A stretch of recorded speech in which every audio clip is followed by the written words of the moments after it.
Welcome to Mindful Moments. Nourish your mind on the go. This audio uses AI narration to present our original book analysis. Today, we're going to be diving deep into Harry Potter and the Goblet of Fire. This is the book where, everything changes for Harry. It's darker, there's real loss, and the wizarding world is forced to confront a truth they'd rather ignore. Yeah, you're absolutely right. This book marks a significant shift in the series.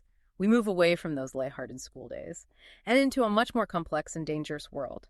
And this transition is set up so brilliantly right from the start. The opening chapter, with its chilling conversation between Voldemort and Wormtail, throws us right into the heart of darkness. Yeah, it's such a contrast to the previous books. We go from Quidditch matches and feasts to a murder and a plan to bring Voldemort back to power. It's unsettling, to say the least. Yeah. And then there's the added layer of Harry's scar hurting more frequently in his disturbing dreams. Yeah, those premonitions are classic Rowling. They're not just cheap scares, they're carefully planted seeds of dread reminding us of the growing connection between Harry and Voldemort. And notice how Ron dismisses Harry's scar pain. It isolates Harry. It makes him feel like he's alone in carrying this burden. It's a subtle but powerful way to build tension and foreshadow the challenges to come. And then we're whisked away to the Quidditch World Cup, which seems like a complete departure from that dark opening. It's this massive celebration of wizarding culture, full of excitement and international flair. The World Cup serves a crucial purpose in the story. It creates a false sense of security, a brief moment of joy before things take a sharp turn, the attack by the Death Eaters culminating in the appearance of the Dark Mark. That terrifying skull with a snake protruding from its mouth is a stark reminder that the darkness hasn't gone away. It's lurking beneath the surface, ready to erupt. And then poor Winky is found holding Harry's wand. The classic red herring. Rowling throws us off the scent, making us suspect everyone and everything. I remember being so convinced that someone close to Harry had betrayed him. It's masterful misdirection. We're so caught up in trying to figure out who framed Winky that we completely miss the real culprit hiding in plain sight. And then the story shifts again. We're back at Hogwarts, and the Triwizard Tournament is about to begin. It's all pomp and ceremony with the arrival of students from Beauxbatons and Durmstrang. Yeah, it's almost like we're back in the familiar territory of school rivalries and exciting competitions. But you can feel that something's off. The Triwizard Tournament itself has this dark history with past champions having died during the tasks. And then, of course, Harry's name comes out of the Goblet of Fire. That moment completely changes the trajectory of the book. The mystery deepens. Who put Harry's name in the goblet, and why? Suddenly, the tournament isn't just a test of magical skill. It's a fight for survival. And it forces us as readers to question everyone's motives. Even Cedric Diggory, who initially appears friendly and helpful, becomes a suspect. I remember being suspicious of everyone at that point. It was like the whole castle had become a game board, and we were trying to figure out who the players were and what their end game was. Exactly. And while all of this is happening, we're also dealing with the subplot involving Hagrid and Rita Skeeter's vicious smear campaign against him. It's a brilliant move by Rowling because it adds another layer of complexity to the story. Right. It's a reminder that prejudice and fear exist even in the magical world. And the way Hagrid is treated simply because of his giant heritage is heartbreaking. Yeah. And it also plays into the overall theme of truth being manipulated and distorted. Precisely. Skeeter's character is a representation of the media's power to shape public opinion regardless of the truth. And this theme of misinformation and manipulation becomes even more relevant as the story unfolds. But amidst all this chaos and uncertainty, Harry continues to have these strange visions, his scar burning and these glimpses into Voldemort's mind. And one of those visions reveals something truly disturbing. Voldemort and Wormtail discussing a missing witch named Bertha Jorkins. That detail, though seemingly insignificant at the time, is actually a crucial clue. It connects Voldemort to Barty Crouch Sr., who is Bertha Jorkins' superior at the Ministry of Magic. And it's a clue that both Harry and the readers miss, adding to the suspense and the sense that something much larger is at play. And all the while, the tournament is progressing, and Harry is facing these incredibly dangerous tasks. He manages to survive the first task with the dragons, thanks in part to Cedric's help. And then he retrieves the golden egg, which contains a clue to the next task. The tournament itself becomes a microcosm of the larger battle against Voldemort. Each task is a test of Harry's courage, his resourcefulness, and his ability to trust his instincts. And it's all orchestrated by someone hiding in plain sight, manipulating events to ensure Harry's survival and eventual arrival at the Triwizard Cup. And that's where we'll pick up in the next part of our deep dive. Welcome back. So last time we left off, Harry had retrieved the golden egg from the dragon, but The real puppet master behind the scenes was still kind of like operating in the shadows. You're talking about Barty Crouch Jr. disguised as Mad-Eye Moody, right? That reveal, blew my mind. It reframed everything we thought we knew about the story. Exactly. And what makes this reveal so brilliant is how Rowling uses dramatic irony. We, the readers, are privy to Crouch Jr.'s thoughts and plans. So we see all these seemingly helpful actions in a totally different light. Every piece of advice, every intervention is just a calculated move to manipulate Harry closer to his doom. Yeah, it's chilling when you think about it. All those moments that seem like genuine concern from Moody were actually carefully orchestrated steps in Crouch Jr.'s twisted scheme. Remember how Moody urged Harry to open the egg underwater? It seemed eccentric at the time.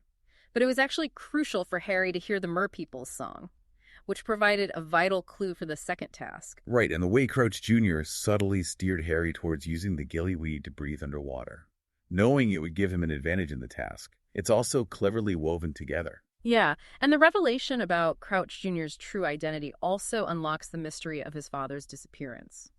We discover that Crouch Sr. wasn't just missing.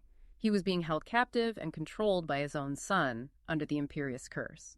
It adds a layer of tragedy to the story, highlighting the just devastating consequences of Crouch Jr.'s actions. Yeah, it's a powerful reminder that even those in positions of authority can be vulnerable to manipulation and control. It also makes you question the stability of the Ministry of Magic. If someone like Crouch Jr. could operate within its ranks undetected for so long. That's a great point. It really sows those seeds of doubt about the competency of the ministry, which becomes a major theme in the later books. But going back to Crouch Jr.'s manipulations, it all culminates in that pivotal moment at the end of the third task. Harry and Cedric, transported by the Triwizard Cup, which was turned into a portkey, they arrive in a graveyard, and that's where everything changes. The graveyard scene is where the book takes a definitive turn toward darkness. It's no longer a game or a competition. It's a fight for survival with real devastating consequences. Yeah. The murder of Cedric Diggory is a turning point, not just for Harry, but for the whole series. It just shatters the illusion of safety that had permeated the previous books. Innocence is lost, and the stakes are raised to a whole new level. And the way Rowling describes Cedric's death is so heartbreaking. It's sudden, brutal, and senseless. It leaves you feeling stunned and hollowed out, mirroring Harry's own emotional state. That emotional rawness is what makes this scene so impactful. We see Harry grappling with the shock and grief of witnessing a friend's murder, and it just marks a significant shift in his character arc. Yeah, he's no longer just the boy who lived, the chosen one destined for greatness. He's a teenager forced to confront the harsh realities of death and loss, and it changes him profoundly. And it's in this graveyard, amidst the grief and despair, that we witness Voldemort's return to physical form. That scene is so vividly written, so full of dark magic and macabre imagery. It's terrifying and mesmerizing at the same time. Rowling doesn't shy away from the grotesque details of Voldemort's resurrection. It emphasizes the unnaturalness of his existence, his willingness to defy the laws of nature to regain his power. It's a scene that stays with you long after you've finished the book. And then there's that moment of connection between Harry and Voldemort through their wands, the phenomenon known as priori incantatem. It's a brilliant plot device that allows Harry to escape while also revealing crucial information about Voldemort's recent activities. Priori incantatem serves a dual purpose. It's this thrilling escape sequence that keeps us on the edge of our seats, but it also provides us with a glimpse into Voldemort's mind, his recent murders, including those of Cedric and, horrifyingly, Harry's parents.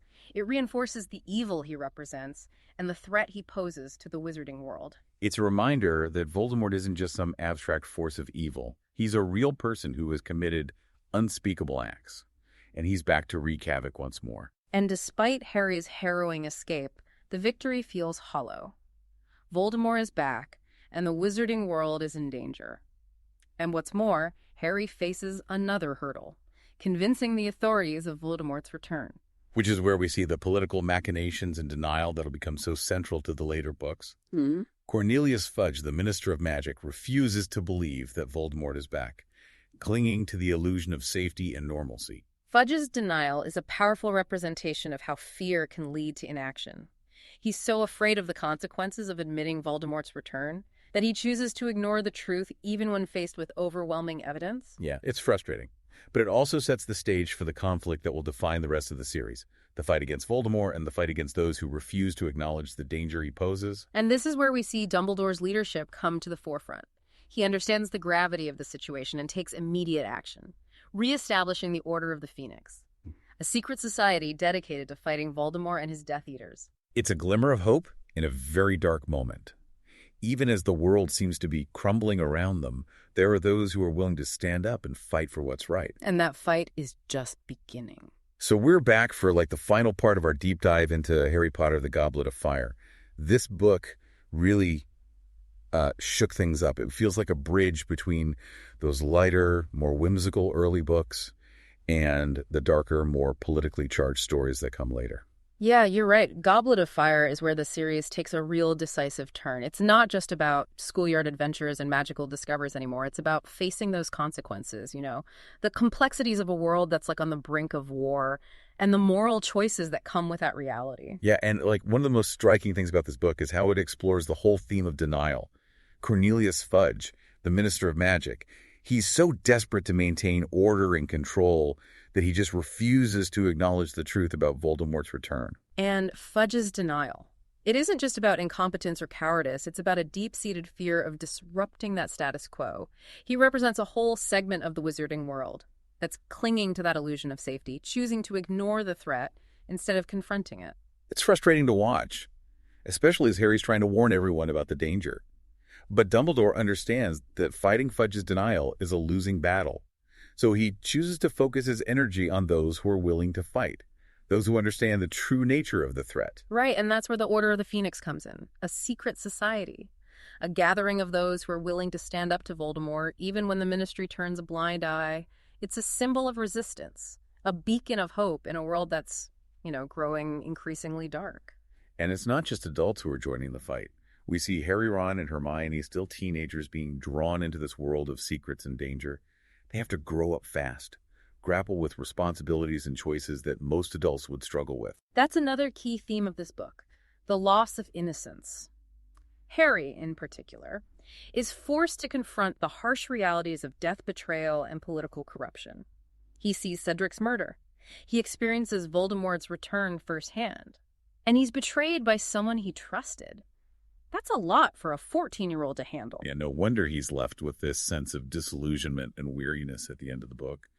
Those carefree days in Hogwarts seem so far away now. But even amidst all that darkness, there are these moments of light. The friendships between Harry, Ron, and Hermione are stronger than ever. They rely on each other for support. They challenge each other's assumptions, and they stand together in the face of adversity. Yeah, those friendships are a constant throughout the series. But they feel particularly important in this book. They're a reminder that even in the darkest of times, human connection and love can provide solace and strength. Exactly. And ultimately, that's what Goblet of Fire is about. Finding strength in the face of fear, choosing to fight for what's right even when it's hard, and holding on to hope even when the world seems to be crumbling around you. It's a powerful message. Yeah. And it's one that resonates deeply, especially, given the current state of our world. Absolutely.